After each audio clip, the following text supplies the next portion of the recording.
araw po mga kababayan! Welcome sa Tindig Pinas, kung saan ang katotohanan ay hindi tinatabunan at ang boses ng masa ay pinakikinggan.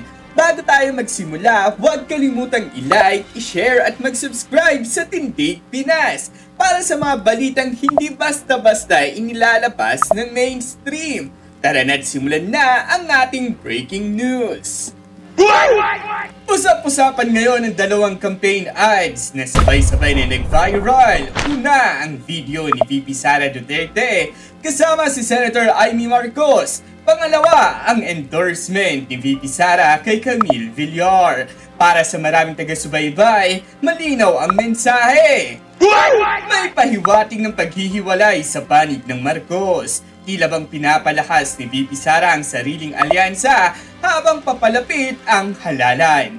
Ayon pa sa mga politikong kalyado ni VP Sara, ito raw ay bahagi ng kanyang paghahanda, hindi lamang para sa kampanya ng mga kalyado niya, kundi para rin sa posibleng impeachment trial kung saan kailangan niya ng suporta sa Senado. May mga ulat ding tila humihina na ang solidong 12-0 line-up ng Marcos Camp at may ilan na kumakala sa unit team. Political survival na raw ito at ang mga loyal kay Tatay Digong ay nagpoposisyon na. Ano po ang masasabi ninyo sa ginawang hakbang ni VP Sara? Kampihan lang ba ito o simula na ng mas malaking hidwaan sa loob ng administrasyon? Para po sa mas malalim na talakayan ukol sa isyong ito, panoorin po ninyo ang susunod na video. Pag-usapan natin itong dalawang viral videos na inilabas kamakailan ni VP Sara. Kasama niya si Senator Amy sa isang video, si Camille Villar naman sa kabilang video. Nako,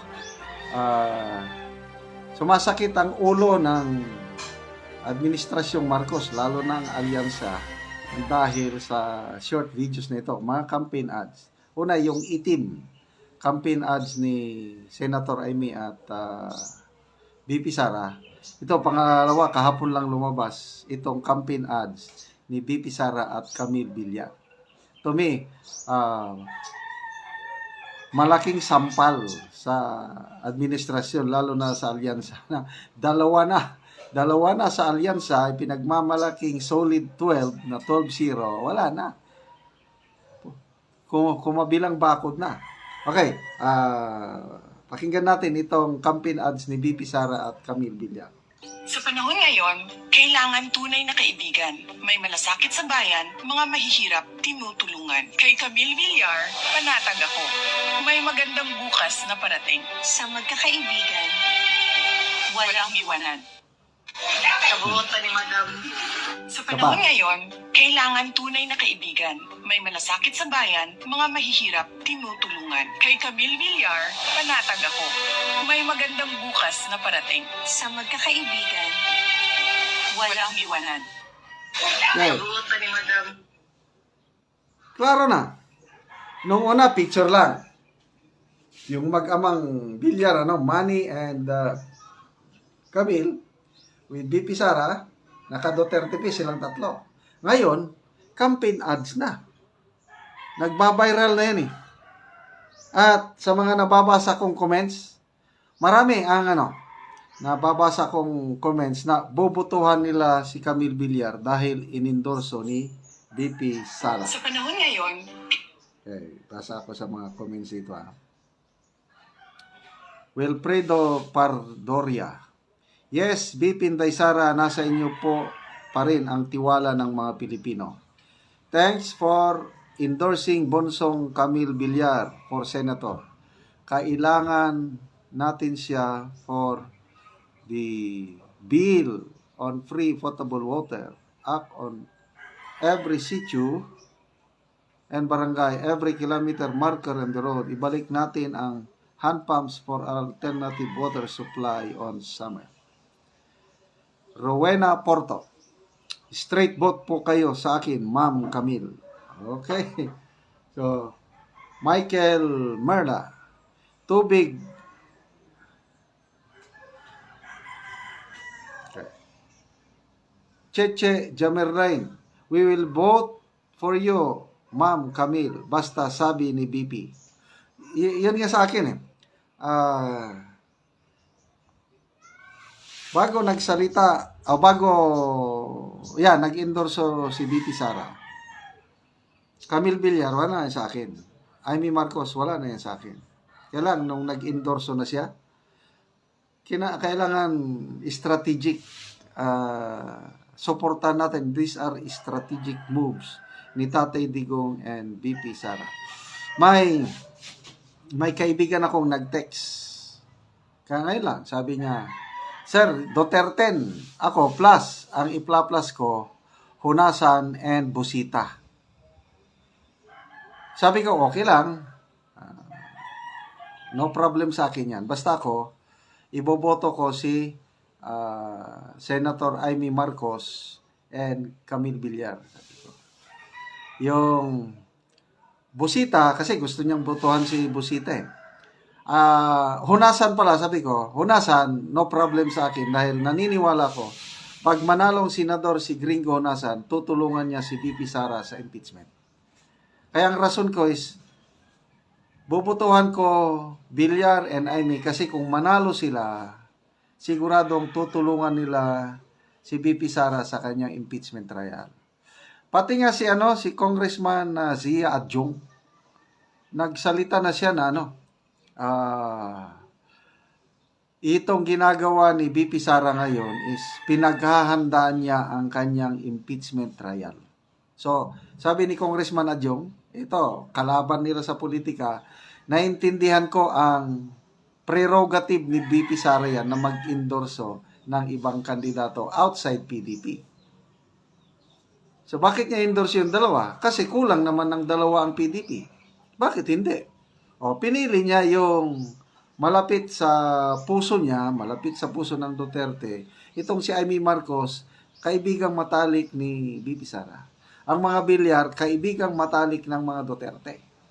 So, perfect choice. Itong dalawa, Villar and Okay, yun namang itim ads campaign, naging na ito, viral na ito, at mismo si Jose Claire Castro, nahihirapan na siya sa pagkontra, kaya hanggang napunta na lang siya sa konting kula na lang, papunta na yan, paputi na yan. Pakinggan natin tong balita na ito. Tara po sa paputi. Konting kula na lang, medyo maputi na. Papunta na sa pagkaputi, ganito inilarawan ng Malacanang ang kalagayan ng bansa sa ilalim ng Marcos administration. Taliwas ito sa paglalarawan sa campaign advertisement ni na Vice President Sara Duterte at Senator Amy Marcos ukol sa kalagayan ng Pilipinas. Itim ngayon ang kulay ng bansa. Sa gutom at krimen, nagluluksa. May buwelta si Palace Press Officer Jose Claire Castro sa political ad na ito at sinabing mas aakma umano ito sa nakaraang administrasyon. Mas madidescribe siguro natin nung nakaraang administrasyon na sobrang itim at ngayon ay papaliwanag sa panahon ng kasalukuyang administrasyon. Hindi man ganun pakaputi, pero patungo na dun. Ayon sa Malacanang, bilang patunay, bumaba ang poverty rate sa 15.5%. Okay, so, yun na. Talagang labanan na yan ng ads o propaganda. So, ilang days to go? 20, hindi ko na mabilang. Basta, mga 3 o less than 2 weeks na ata. Botohan na. So, ito, nagkakalaglagan na yung alyansa dahil sa Jensan, yung local party ni Manny Pacquiao, People's Champ Movement, hindi na sila mag-block voting ng alyansa doon. Kasi yung partido ni Pacquiao sa Jensan, inendorso na nila 3 PDP, Bongo, Bato de la Rosa, and Congressman Marcoleta.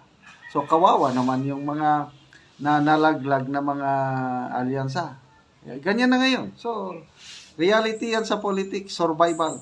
Kaya si BP Sara, ako, sinusuportahan ko yung pag-endorso niya kay Senator Amy Marcos and Camille Villar, part of political survival ng Duterte yan. Hindi, yun ang ng mga Pilipino. Ini-interpret nila yung mangyayari sa mga Chinese. parang feeling nila, parang Pilipino rin. Pag nawala ng, Oo. Akala Alam mo kasi yun, nila pag same nawala- tayo ng experience eh. mali kayo doon. Akala nila, pag nawala ng trabaho yung mga Chinese, akala nila magugutom na, maghihirap, ganyan, mag-ano. They save most of their income. You just have no idea. Tayo sa 70% consumer driven. Gastos ng Mm. Yes. gastos. Kaya wala kayong pang funding diyan ng infrastructure. Saan niyo ba tingin kinuha ng China yung pang-pondo nila na infrastructure nila? And savings sa mga citizens nila. Yun. Kaya nga kaya ganun yun. Kaya hindi talaga sila matatakot. Yung mga nagsasara-sara, just like them, wala nagsasara-sara. O di may pera sila. Ano ba tingin mo doon sa mga trabahador ng Chinese pag nawala ng trabaho, maghihirap? Ako gusto kung kukunin ka nila. Kaya nga sabi ko kay Darren, isa lang ang i-offer ko sa US. Lagay niyo sa Guantanamo yan.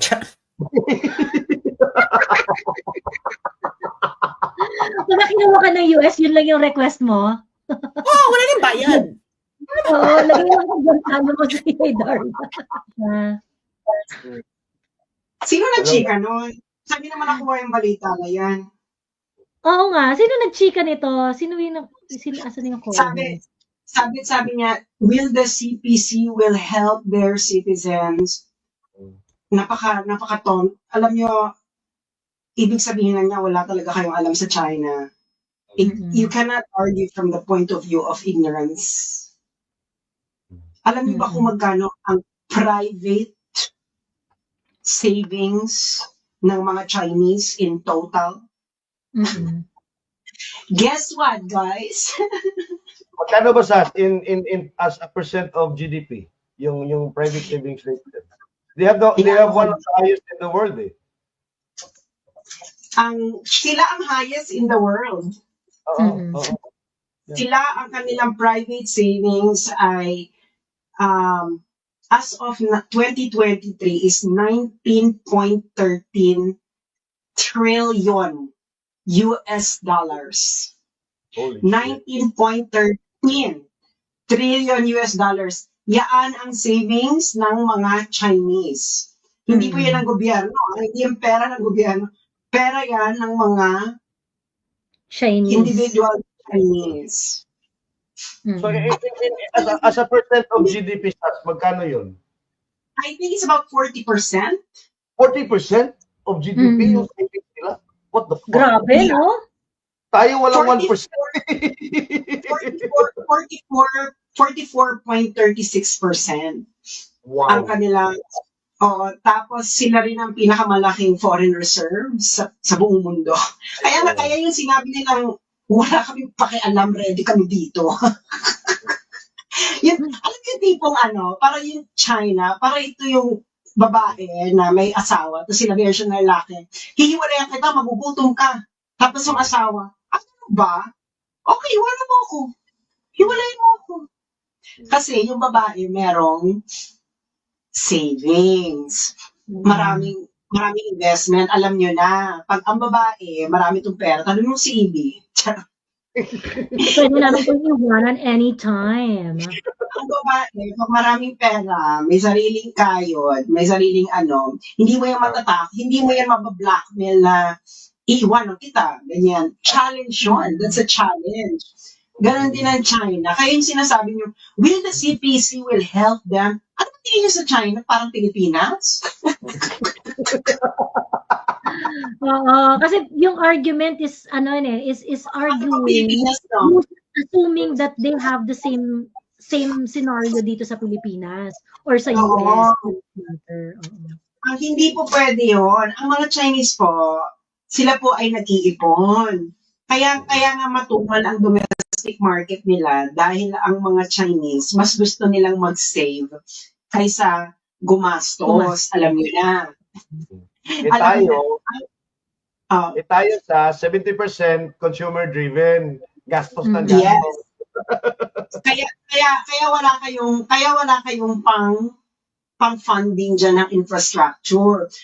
Saan niyo ba tingin kinuha ng China yung pampondo nila na infrastructure nila. And savings sa mga citizens nila. Yun yun. Kaya nga kaya ganun yun. Kaya hindi talaga sila matatakot. Yung mga nagsasara-sara, just like them, wala yung nagsasara-sara. O di pero sila. Ano ba tingin mo doon sa mga trabahador ng Chinese pag nawala ng trabaho na maghihirap? Bex, they save most of their income. And then they have a very, very good social safety nets provided for the government. Hindi rin naman ganun kabongga yung kaya rin sila nagsisave kasi hindi rin naman ganun kabongga yung safety net nila. Pero yun, iniipon nila yung that is a 5,000 year tradition. Iniipon nila yung pera nila. Kaya yung mga Chinese, pag sinabi nila handa kami, isa lang ang gagawin ng Communist Party of China. Alam niyo kung ano? Sabihin lang nila sa kanilang mga citizens na only buy Chinese-made products. Bakla, tapos kayo. Oo, tapos ang laban. True. Tapos ang laban. Ay, you know how confident China is? Ito nga yung, ang tawag dito, yung parang Chinese trade, Chinese analyst nila na nag-react on the trade war. In-upload rin to ni Sase. Di ba in-upload mo rin tong video na to? Nakapanood mo na to, Kuyang? Yeah, hindi pa. Ayan, sige. Ano ka lang, 1 minute 37 seconds lang naman eh. Sige. Okay, go. To fight to the very end, because the world is big enough that the United States is not the totality of the market in the world. So if the United States wants to go in that direction of completely shutting itself out of the China market, be my guest. Yeah, and China will lose the US market, which, as I've said, is 15%. We don't care. We don't care. China has been here for 5,000 years. Most of the time, there was no United States, and we survived. And if the United States wants to bully China, we will deal with the situation without the United States. And we expect to survive for another 5,000 years. When you hear Donald Trump say China wants a deal, it just doesn't know how to go about it. They're proud people. J.D. Vance talks about Chinese peasants. What do you make of their conduct in this respect? If J.D. Vance thinks that he's dealing with the peasants in China, and I'm proud to be a descendant of the peasants, most of us are descendants of the peasants anyway, that's our tradition. We are farmers before, but now we are one of the leading industrialized economies in the world. So I'm sorry, J.D. Vance doesn't know what he's talking about. And therefore, I don't think there will be China-US dialogue unless the United States changes its attitude towards China. Deal with China as it is, show respect to China, show respect to the Chinese people, and don't try to impose your prejudice and biased view about China or about the rest of the world. China is fully prepared to fight to the very end because the totality of the market in the world. Center for China and Globalization Vice President.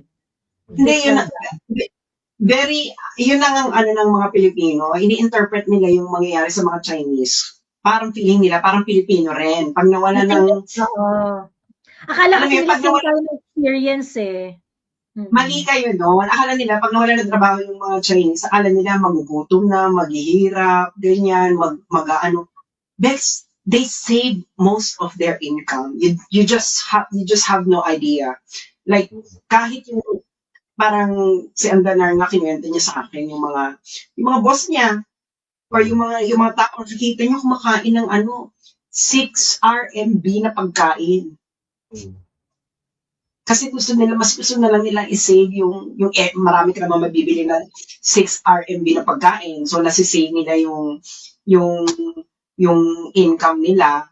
So yung mga factory workers sa China, hindi na uso yung sweatshops or whatever. Ang deal dito, kailangan mong magbigay ng free board and lodging and food. Or kung hindi siya free food, dapat abot kaya ang pangarap. Yung talagang sobrang murang-mura yung i-offer mo. Kaya, afford na. Kasi yung karamihan kasi ng mga factory workers, galing sila ng probinsya. So, kasi yung mga nasa city, hindi na sila factory worker, Bex, ang yayaman. Mayayaman yung mga nasa city. Tama. Di ba, mayayaman yung mga sa city. So, hindi talaga sila po pwede. So, yung karamihan ng mga factory workers, galing dito ng provinces. So, ngayon, hindi mo sila ma-attract pag wala kang ibibigay sa kanilang bahay. Kung hindi mo sila bibigyan ng board and lodging. So karamihan so sila may board and lodge. Kasi, sa Cubao, hindi mahirap kasi hindi ka po pwedeng for example, hindi ka pwedeng bumili ng bahay pag hindi ka, sa isang city, pag hindi ka taga doon. So, hindi siya, marami siyang complication. So, yung mga factory dyan, nagbibigay sila ng board and lodging. Kung hindi kasama ang free food, sobrang baba nung presyo. Ano kikita niya yan? Pinapalabas sa TikTok yun eh. Kasi nga may mga manufacturing na nag-a-attract ng customer na dito kayo magpa-manufacture, ganito ang trabaho, ganito ang living quarters, ganyan. So ganun yung eksena. Kaya pag sinabi ng mga Chinese na prepared sila,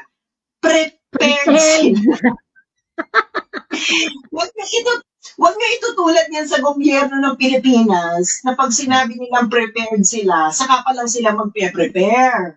Or 3 days ago lang sila nag-prepare. Mga parents, the Chinese have been preparing for this for 150 years. Dahil alam nila dadating ito sa buhay nila kasi naranasan na nila ito before. So, alam na nila yung naranasan nila yun sa mga British na ganun din, balance of trade. Na, di ba may balance of trade problem ang British Empire nun saka ang China, na yung China, ang dami nilang products na binibenta sa UK. Tsaka, walang kailangan sa kanila ang China. Is na merang China, ano ba yung mga binibenta ninyo? Binenta nila ng opium. Oo, sabi nila namin kailangan yung mga binibenta ninyo. Ganyan sila ka-Isnabera. Parang, ano yan? Para saan yan? Ganyan. So ngayon, nakahanap sila ng bonggang trade, opium. Binenta nila ng opium para mag-drogay. Para mag-drogay ang mga Chinese. Kailangan, yun talaga, ang dami mo ng customer, kaka-addict yun eh. So yun ay balance of trade. So, ngayon, natuto na sila ng putang inang itong mga to, gago to. So, natuto na sila, gago itong mga to, sandali na nga. So, hindi nila matalo sa trade ang ginawa nilang Jody. Ginawa nilang Jody sa mga Chinese. Kaya nga, kasi anong ibibenta mo? Agricultural products ngayon. Siguro noon pa. Kasi talagang problema naman talaga sa China agriculture kasi maliit ang kanilang arable land compared to the population. Mga Bex, it's 1.4 billion. 4 billion. To feed. Okay? So maliit lang yung arable land nila. Tapos kaya ngayon, alam na nila ang gagawin nila. Kasi hindi pa nila naranasan before yung balance of trade na recent mga. That was their first time in history, in 19th century, that they experienced that. SOS kasi madalas nangyayari yan. Yung audio mo sa kumukulot. Kumukulot yung audio. Kumukulot pa rin? Oo. Yeah. Static yung audio mo. Kumukulot pa rin? Parang nasa ilalim ka ng tubig. Ba? Oo. Okay na to. Hindi pa rin. Test. Hello, test. Hindi pa rin. Okay na to. Ayan. Sige, So salita ka pa. ngayon, hello. Ayan, perfect. Yan. Okay.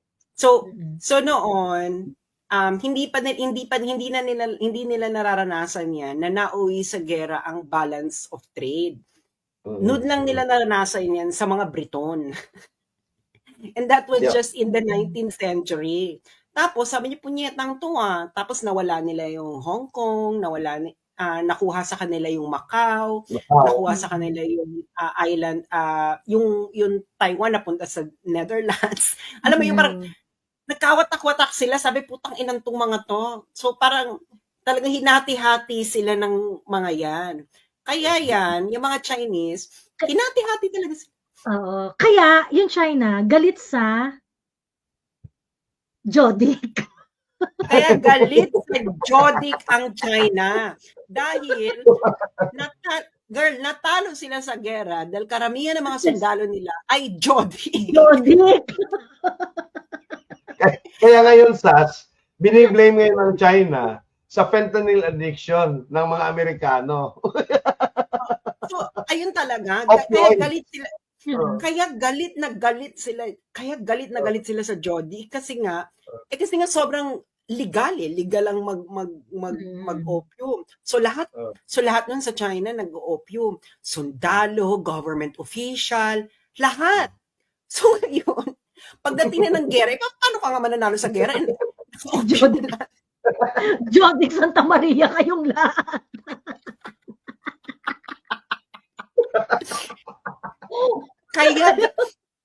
Kaya galit. Tapos, hindi pa natapos yun ha. Kaya imagine, nagtuloy-tuloy pa yung opium. Natapos lang yung opium nung nalalo na yung Communist Party of China. So sabi talaga nila Mao Zedong, ay tigilan na natin tong kahibangan na to. Siguro mga after 3 years talaga bakla, wala nang adik.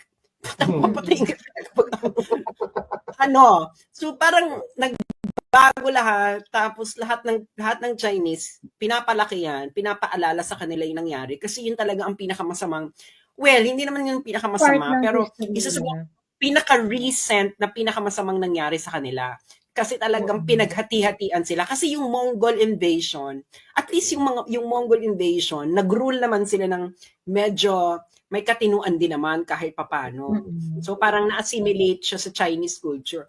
Pero yung after ng Britain, talagang pinaghati-hatian talaga sila. Talaga, alam mo yung parang gang rape. Walo yun sila, Sas, na naghati-hati doon, including Japan. Exactly. So malaki insulto sa kanila. Can you imagine na invade sila ng Japan? Parang, parang ka lang, kumopya ka lang ng kultura ko tapos na-invade mo ko. So parang, kaya yung mga Chinese, after, especially, yung nagsasalita yung speaker ko. So yung after kaya yung generation yun, ng Communist Party of China, lahat yan, pinag-aaralan yan. Talagang sinasabihan sila na this should never happen again. Ganon ang eksena. Never again. Yan ang totoong never again. Kaya unang-unang, isa sa mga unang-unang ginawa nila, nag-develop sila ng heavy industry. Can you imagine, walang makain ng mga Chinese, nag-develop sila ng nuclear weapons para sige, subukan nyo uling gawin sa amin to, magkakaroon tayo ng Armageddon. So ngayon, tapos yun, hanggang tuloy-tuloy na, kaya itong mga to, lahat yan, nag-ipon yan, yung mga can you imagine na nagkaroon ng one-child policy ang China? So yung mga magulang ng mga one-child na yon, sobrang yaman ng mga magulang nila kasi sila talagang bonggang-bongga at super nag-ipon. So sa tingin niyo mapupunta yung mga perang nyo kung hindi sa nag-iisang anak. Tama. Kaya yung mga sinasabi nila, paano mawawala ng trabaho? Bakla, Diyos mio. Maraming pera. Isang tuka. Yung mga nagtatrabaho sa factory na yan, girl, nakaka-afford yung pumunta ng Europa. Correct. Yan ang pumupunta dito ng kasagsagan ng Chinese tourism sa Cebu. Yes. Yeah, oo. Yung mga ordinary factory workers. Yeah, oo. Grupo-grupo sila, 10, 7, 8. Alam niyo sa Netherlands? Kasi nga, ito yung mga, kumbaga, ito yung mga normal workers to eh. Hindi naman ito yung parang super cultured middle class. na. Hindi sila middle class. Middle class sila. So parang, syempre, meron silang pera, may disposable income sila. They can now be a tourist. Tapos, they go in a flock. Yung maramihan, ganon. Tapos, syempre, ang ano nila, ang behavior nila, provincial na provincial pa rin. Kasi nagkataon Probinsya lang na talaga na probinsya. marami silang pera. Oo. Galing talaga sila ng probinsya. Tapos nag-ano yan. Kaya nga sa Europe, ang dami namin, ang tourist niya, mga bus. Kasi nga may package. So, na-afford to ng mga factory workers. Okay? So, talagang, may mga point yan, naalala ko sa Netherlands, nandun pa ako, bakla, wala nang mabook sa Amsterdam ng mga hotel dahil puro Chinese. Ang mga nandun, puro Chinese. So, sa lahat talaga, pag pumunta ka, puro Chinese, puro bus. Kaya nga nung nagkaroon ng trade war noon kay Trump, bumagsak ang tourism ng Europe. Kasi yung mga leaders nila, okay, join tayo kay Trump. So bumagsak talaga yung tourism nila. Can you imagine in Europa, kahit yung mga hindi pinupuntahan ng ordinaryong tao, may Chinese tourist. Ganon sila. Ganon, as in, sa Europe. Kaya ganon sila, yung mayabong yung ano nila. Kasi nga, ini-encourage kasi ng China, yung mga tao nila na ano kayo, humayo kayo at magpakarami, mag-ibutin nyo ang mundo. Kasi nga, yung mga ninuno na mga to, baka hindi sila nakalabas ng China. Remember, hindi pwedeng lumabas ng China before. Tapos ngayon, sila siguro sa generation nila, ang unang-unang nakapag-travel outside China.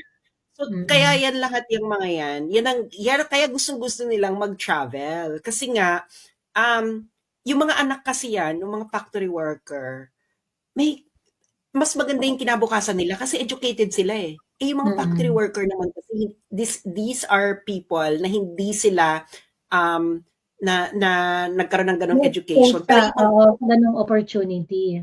Yeah, pero yung mga anak nila, nagkaroon ng opportunity na magkaroon ng education. Kaya nga ang China, kahit factory worker yan, mga Bex, afford nilang magpaaral ng anak nila sa Europa. Abroad, oo.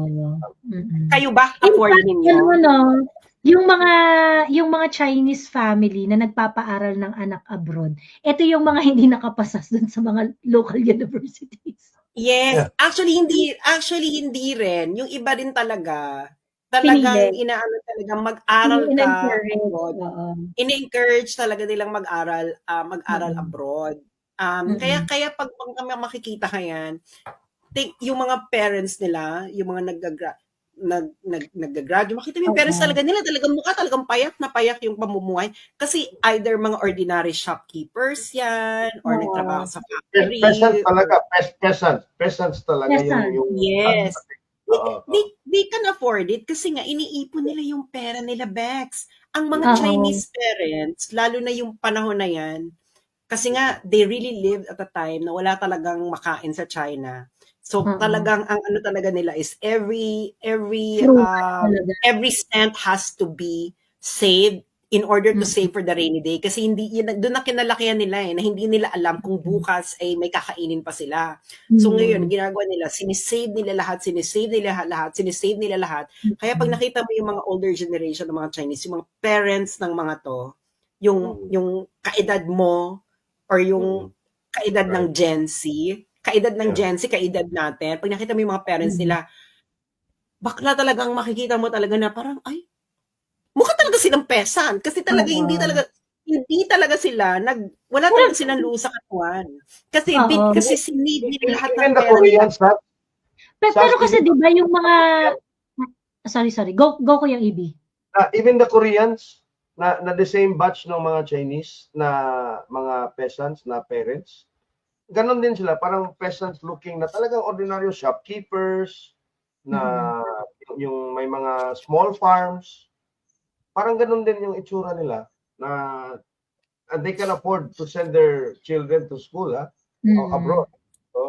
Abroad, hindi lang sa China yan abroad nila pinapapunta. Kaya nga pag nakita mo yung mga ibang Chinese students hindi nakamak. Kasi nga parang bakit pa? Kasi nga may mas mura namang laptop, ganyan. makikita mo talaga ay ito talaga ang parents talaga nito, mga ordinaryong tao lang sa China kasi hindi mo sila makikitaan ng luxury. So makikita mo naman kasi talaga kung alam mong mayaman yung parents nung bagets o hindi.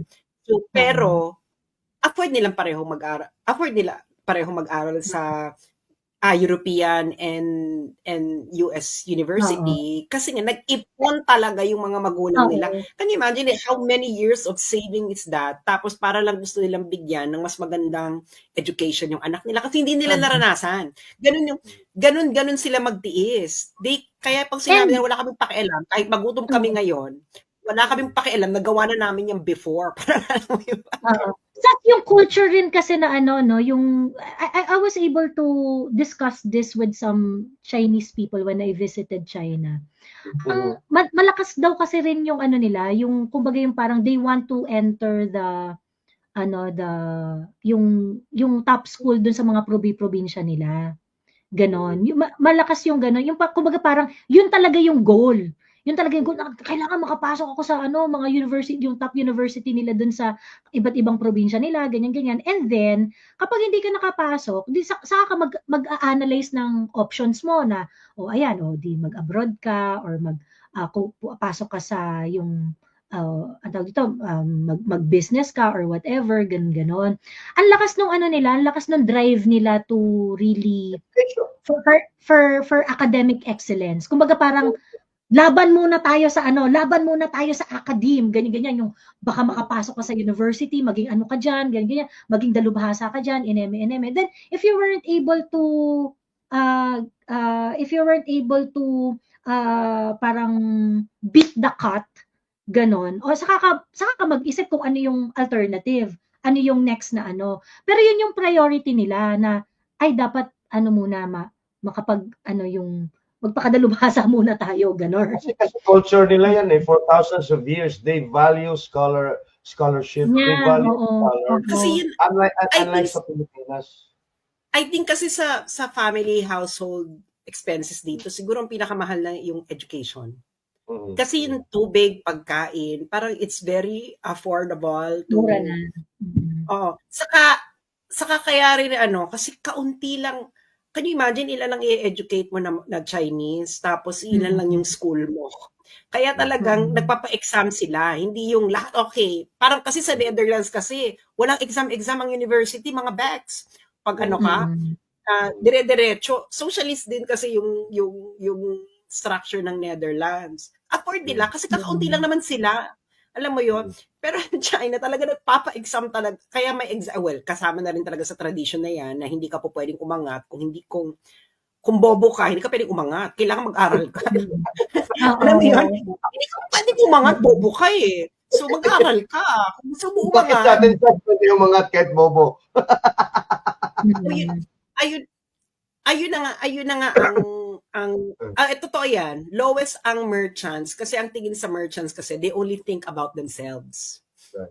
Ang ng mga merchants. Yung scholars kasi they are for. Kung naniniwala kang panahon na ng paninindigan, i-like, i-share at mag-subscribe ka na sa Tindig Pinas. Dito ang katotohanan ay hindi natatakpan. Ang boses ng masa ay hindi pinatatahimik. Ako po ang inyong kasama sa Laban ng Bayan at ito ang Tindig Pinas!